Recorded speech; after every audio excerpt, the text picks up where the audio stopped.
বাবা, আজকে আমি আমার বান্ধবীদেরকে নিয়ে আমাদের রাজ্যে ঘুরে বেড়াবো।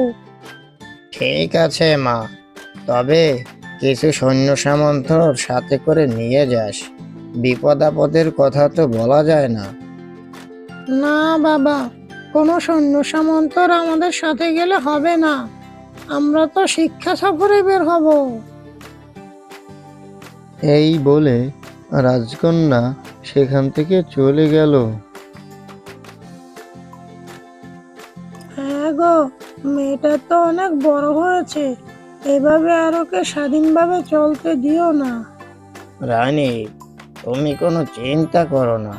আমার মেয়ে এমন কোনো কাজ করতে পারে না যাতে আমার মুখে চুলকানি লাগে। তারপরেও বলছি, মেয়েদের এত স্বাধীনভাবে চলা ঠিক নয়। রুম্পা আর রুম্পা, শোন, আজকে আমরা সারাদিন ঘুরে বেড়াবো, অনেক আনন্দ করব। ঠিক আছে রাজকন্যা, তুমি যেমন বলবে তেমনই হবে। আজকে আমরা সারাদিন ঘুরে বেড়াবো।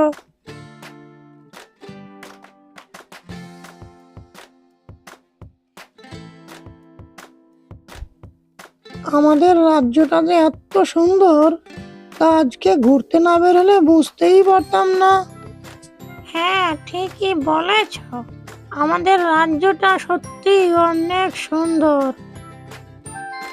আচ্ছা, কত সুন্দর বাঁশির আওয়াজ কোথা থেকে আসছে?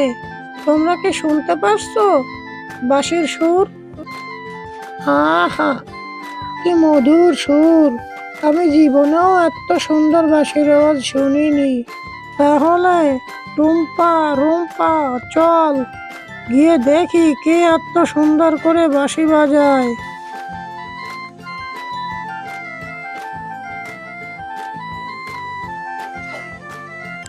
এরপর তারা তিনজনেই সেই রাখালের কাছে চলে যায়, যে কিনা একটা বড় গাছের নিচে বসে বাঁশি বাজাচ্ছিল।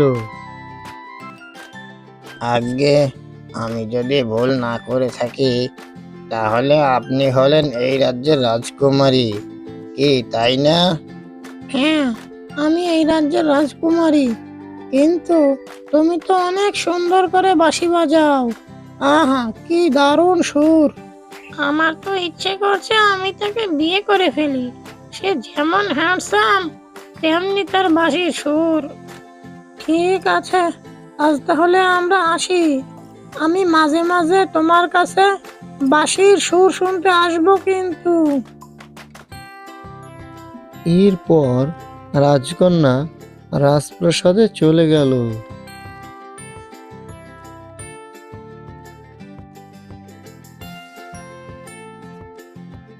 মা কুসুম, তুমি হয়তো শুনলে খুশি হবে। আমরা কালকে নবাবের বাড়িতে বেড়াতে যাব। তাহলে তো অনেক মজা হবে। তবে বাবা, এবার কিন্তু নবাব চাচ্চুর বাড়িতে 3-4 দিন থাকবো। আর যাই, এখন আমার বান্ধবীদের কাছে সময় দেই। আজকে সারাদিন বান্ধবীদের সাথে নিয়ে ঘুরবো। দেখেছ বউ, আমার মেয়ে নবাবের বাড়িতে বেড়াতে যাবে বলে কত খুশি হয়েছে। রুম্পা, রুম্পা, চল আমরা সেই রাখাল ছেলেটার কাছে গিয়ে তার মুগ্ধ করা বাঁশি বাজানো শুনে গিয়ে। কুসুম, আমাকে ক্ষমা করে দিস। বাবার শরীরটা খারাপ, তাই এখনই আমাকে বাড়িতে যেতে হবে। তোরা যা।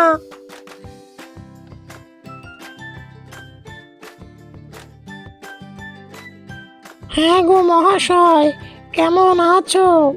আমরা এসেছি তোমার মনোমুগ্ধকর বাঁশির আওয়াজ শুনতে। তুমি বাঁশি বাজাও। আলহামদুলিল্লাহ, আমি অনেক ভালো আছি। আর রাজকন্যা, আপনি বসুন, আমি বাঁশি বাজাচ্ছি।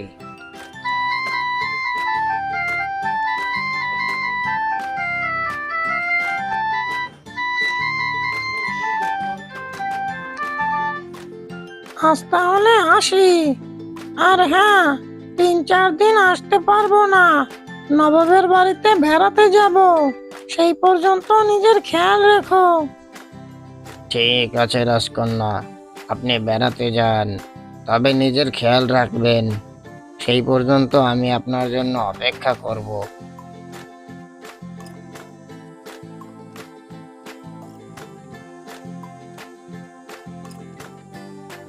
মা কুসুম, সব গোছগাছ করেছে তো?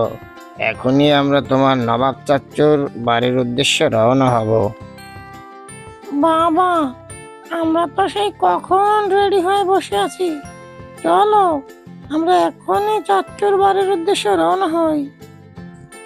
তারপর বাঘ মহারাজ, মহারানী এবং রাজকন্যা নবাবের বাড়ির উদ্দেশ্যে রওনা হলো।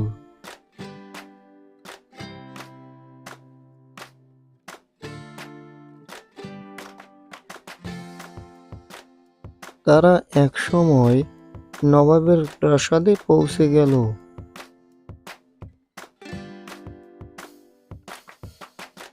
মহারাজ, তুমি তোমার স্ত্রী সন্তানকে নিয়ে এসেছো, এজন্য আমি অনেক খুশি হয়েছি। নবাব বাহাদুর সাহেব, এবার আমরা বেশ কিছুদিন আপনার প্রাসাদে থাকতে পারবো। এভাবেই কেটে যায় 2টি দিন। এদিকে বাঘ রাজকন্যার জন্য অস্থির হয়ে পড়ে এবং সে নিজে নিজে বলতে থাকে, রাজকন্যা এখন কি করছে, কেমন আছে, কে জানে। আমি রাজকন্যাকে ভালোবেসে ফেলেছি। রাজকন্যা আসলে আমি রাজকন্যাকে বলবো আমি তাকে ভালোবাসি। এই বলে বাঘ সেখান থেকে চলে যেতে লাগলো। এদিকে আমরা দেখতে পাচ্ছি রাজকন্যা নবাবের বাগানে পাইচারি করছিল। একসময় রাজকন্যা বলে উঠল, রাখাল ছেলেটির জন্য আমার খুব চিন্তা হচ্ছে। কে জানে সে এখন কি করতেছে। আমি যে তাকে ভালোবেসে ফেলেছি। না, আজই রাজ্যে ফিরে যাব। সেই রাখালকে বলবো আমি তাকে বিয়ে করতে চাই।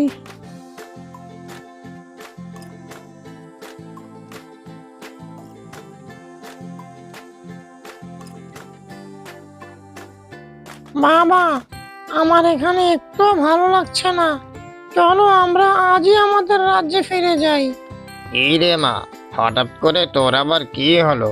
আমরা তো সময় পাই না, আরো 2-1 দিন থেকে যাই না? বাবা, আমার এখানে একটু ভালো লাগছে না। আমার বাড়ির কথা খুব মনে পড়তেছে। চলো না বাবা, আজই আমরা আমাদের রাজ্যে ফিরে যাই। হ্যাঁ রে মা, তোর নবাব চাচু যদি রাগ করে, আচ্ছা আমি দেখছি কি করা যায়। বাবা, আমি কোনো কথা শুনতে চাই না। আমি বাড়ি যাব মানে আজই বাড়ি যাব। আচ্ছা ঠিক আছে মা, আমরা আজই রাজ্যে ফিরে যাব। এবার খুশি তো? নবাব বাহাদুর, আমাকে মাফ করবেন, আমরা আজই আমাদের রাজ্যে ফিরে যেতে চাই। কেন মহারাজ, কি হয়েছে? আরো তো 2-1 দিন থাকার কথা। কোনো সমস্যা হয়েছে নাকি? না না, কি যে বলেন না নবাব বাহাদুর, কোনো সমস্যা হয়নি। আমার মেয়ের এখানে একদমই মন টিকছে না। ও আজই বাড়ি যাবে বলে বায়না ধরেছে। আচ্ছা ঠিক আছে, তবে আবার সময় করে এসো কিন্তু।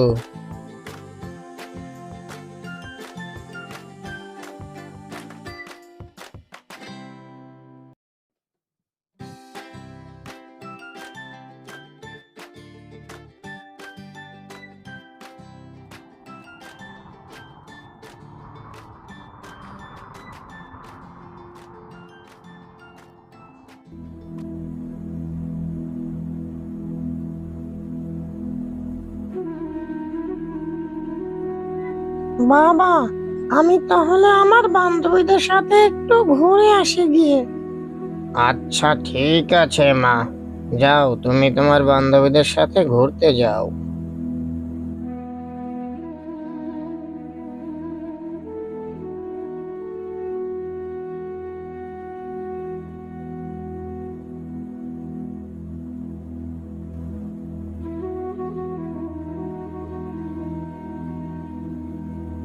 হ্যাঁ রে রুম্পা, চল সেই রাখাল ছেলেটার কাছে যাই। এই কদিন রাখাল ছেলেটা চিন্তায় চিন্তায় আমি ঘুমোতে পারিনি। তাই নাকি রে? তাহলে তো তুই ওনার প্রেমে পড়ে গেছিস। আচ্ছা চল ওনার কাছেই যাই।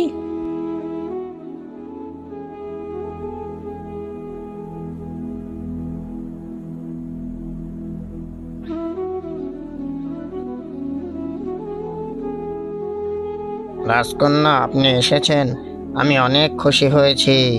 আচ্ছা রাজকন্যা, আপনি কেমন আছেন? এই কদিন ভালো ছিলাম না, কিন্তু এখন আমি অনেক ভালো আছি। আর হ্যাঁ, আমি তোমাকে ভালোবেসে ফেলেছি। আমি তোমাকে বিবাহ করতে চাই। এ কি বলছেন রাজকন্যা আপনি? এ তো কোনোভাবেই সম্ভব নয়, অসম্ভব। কেন অসম্ভব? তুমিও একটা প্রাণী, আমিও একটা প্রাণী। বিধাতা কি তোমার থেকে আমার হাত পা দুটো বেশি দিয়েছে নাকি? তারপরেও রাজকন্যা, আপনি বুঝতে পারতেছেন না, এটা কোনো মতেই সম্ভব নয়। আমি এত কিছু বুঝতে চাই না। আমি শুধু জানি আমি তোমাকে ভালোবাসি, আর আমি তোমাকেই বিয়ে করব। রাজকন্যা, আপনি দয়া করে পাগলামো করবেন না। জমিন যেমন আসমানকে ছুঁতে পারে না, পুকুর যেমন সমুদ্রকে ছুঁতে পারে না, ঠিক তেমনি আপনার আমার ভালোবাসাও সম্ভব নয়। আপনি হলেন এ রাজ্যের রাজকন্যা, আর আমি হলাম সামান্য একজন রাখাল। ভাই শোনো, আমাদের রাজকন্যা অনেক ভালো। সে তোমাকে সত্যিই অনেক ভালোবাসে। আর তাছাড়া ভালোবাসা তো অন্যায় নয়। যে কেউই যে কাউকে ভালোবাসতে পারে। সত্যি বলতে কি, আমিও রাজকন্যাকে ভালোবেসে ফেলেছি, কিন্তু এই সমাজ কি আমাদের সম্পর্ক মেনে নেবে? আর তাছাড়া মহারাজ যদি আমাদের সম্পর্ক মেনে না নেয়, তাহলে কি রাজকন্যা পারবে আমার সাথে ওই মহামূল্যবান রাজপ্রাসাদ ছেড়ে চলে আসতে? কে রাজকন্যা, পারবেন? হ্যাঁ আমি পারবো। আমি সত্যি তোমাকে অনেক ভালোবাসি, তাই আমি তোমার জন্য সবকিছু করতে পারি। তাহলে আপনাকে বিয়ে করতে আমার কোনো আপত্তি নেই। আচ্ছা রাজকন্যা, এবার আপনি বাড়ি ফিরে যান।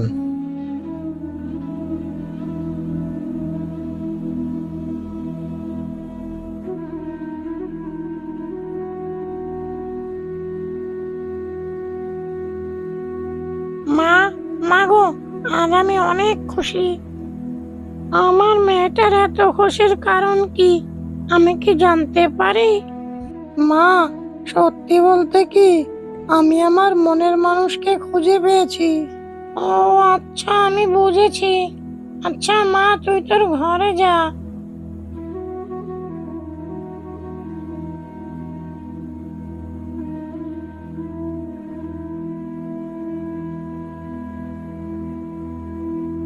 হ্যাঁ গো, আমার কিন্তু খুব চিন্তা হয়।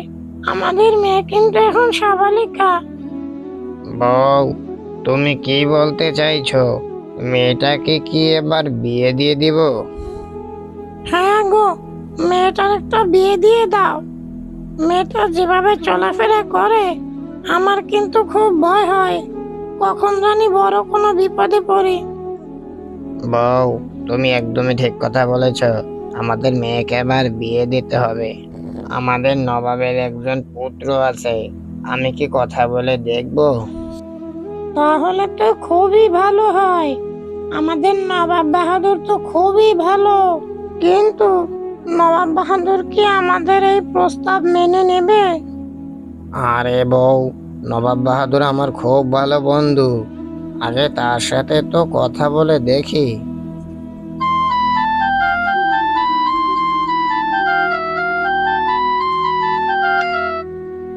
হ্যাঁ গো, দেখো এই নদীটি কত সুন্দর। আমি এর আগে এখানে কখনো আসিনি। আমি সারাটি জীবন সুখে দুঃখে তোমার পাশেই থাকতে চাই। রাজকন্যা, আমিও কখনো আপনার অবহেলা হতে দেব না। সারাটি জীবন আপনাকে আগলে রাখবো। এক সময় রাজকন্যা তার বাড়ির উদ্দেশ্যে রওনা হলো।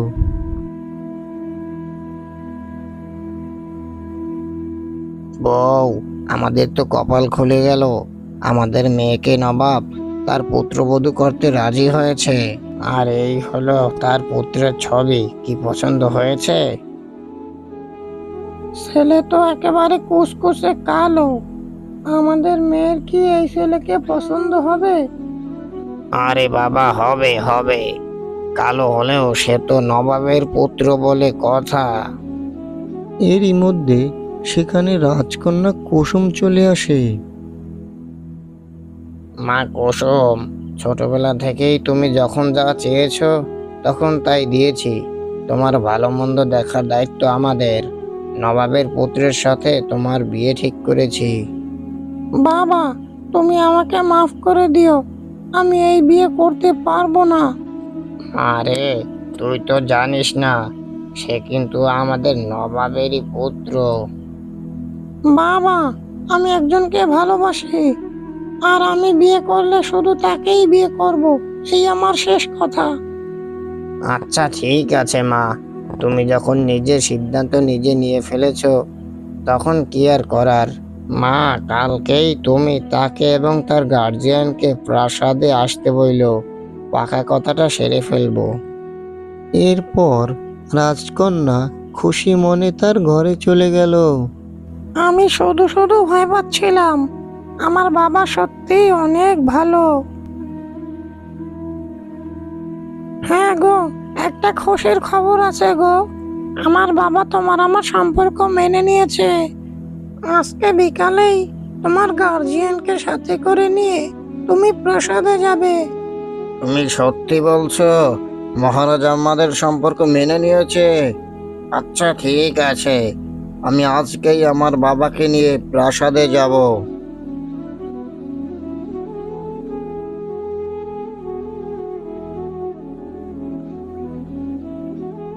এসব তুই কি বলছিস? তোর মাথা ঠিক আছে তো? তুই বরং রাজকুমারীকে ভুলে যা। বাবা, তোকে নিয়ে আমার ভয় হচ্ছে। তোর যদি কোনো বিপদ হয়। বাবা, তুমি শুধু শুধু ভয় পাচ্ছ। মহারাজ তো আমাদের সম্পর্ক মেনে নিয়েছে। আর তাছাড়া আমরা একে অপরকে ভালোবাসি। আমি বিয়ে করলে শুধুমাত্র রাজকন্যাকেই বিয়ে করব। আচ্ছা ঠিক আছে বাবা, তুই যা ভালো মনে করিস। চল তাহলে রাজপ্রাসাদে।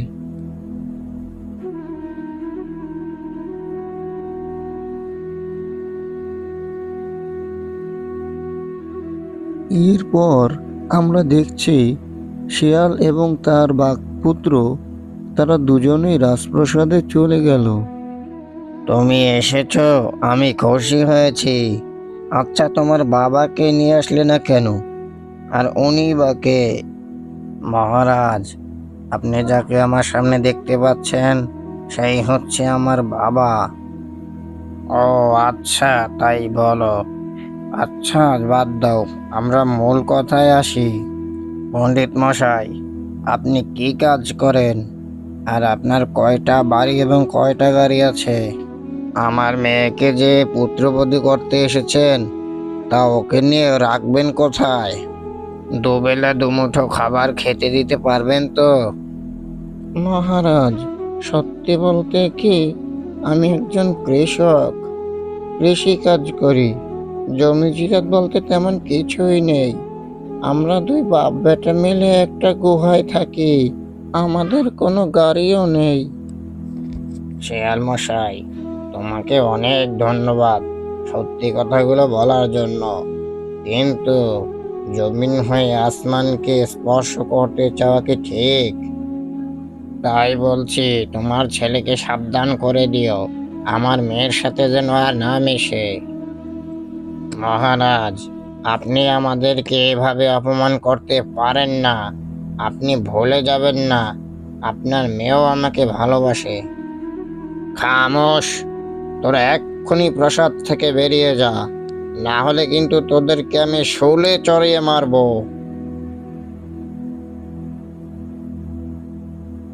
তারপর বাঘ এবং শিয়াল অপমানিত হয়ে প্রাসাদ থেকে চলে গেল এবং তখনই নবাব প্রাসাদে ঢুকলো।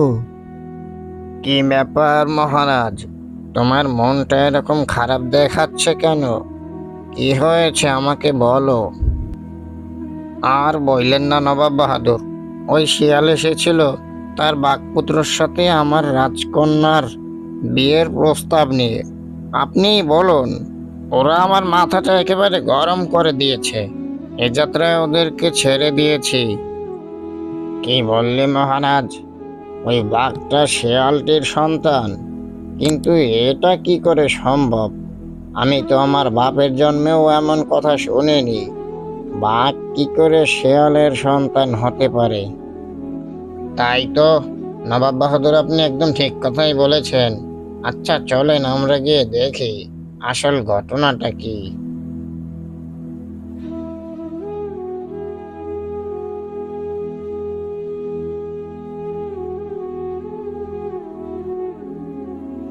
তারপর নবাব এবং মহারাজ তারা দুজনেই শিয়ালের গুহার উদ্দেশ্যে রওনা হলো।